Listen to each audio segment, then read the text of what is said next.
Hi, I just want to record this video because in the last happy hour, something funny happened. We saw this video that Lucas has chosen, and totally independently, I had prepared the following.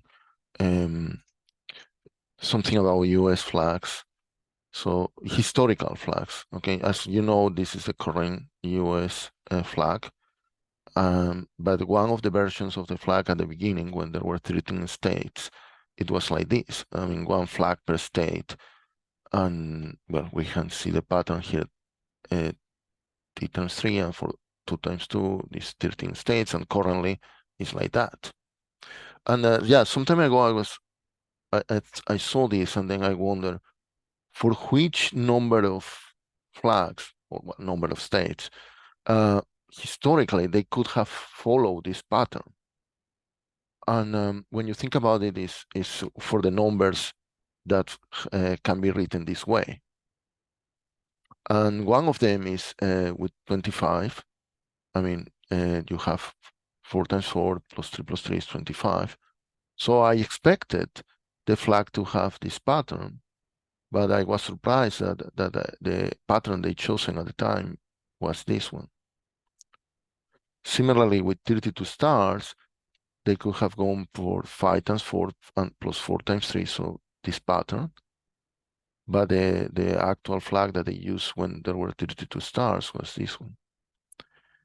Anyway, in Wikipedia, you can see the list of, I mean, the history of the flags of the US. Now, switching topics, I pose a problem about MMMs. I ask, can you estimate in this class how many MMMs are there? And Lucas estimated 250. He counted 10 vertically and 5 horizontally, and well, it's like a rectangular cuboid, his model. So he's basically, his model was like this. And then I told him that he was underestimating like by 40%, and that he was missing something. And when I said it's similar to the flags, he realized, I mean, he changed his model to this. So like, you see, in the flags you have I times j and I minus 1 plus j minus 1. So this is like in 3 dimensions. So he computed this number, and so his second estimate was 394, which is surprisingly close to the actual number of MMMs, which was 420. And actually, I wonder if I didn't put anything on the neck, maybe it would have been even closer.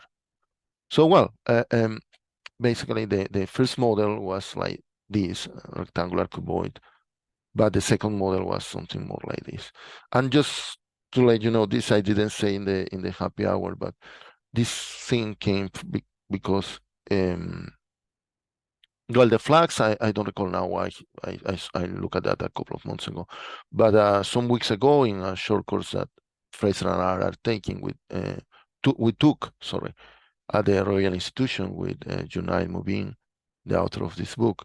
Well, the professor showed posed the problem of estimating. He used skittles instead of MMMs, but it was the same problem. And he showed this workflow for a mathematical model, the input data, you get estimation, you get estimate. I suggested to him a revised version of this where you actually analyze the results compared to the actual data, and then you modify, you have a feedback loop and improve your model. And he said that he maybe will, in a new edition of the book, he will use something like this. Well, that's all.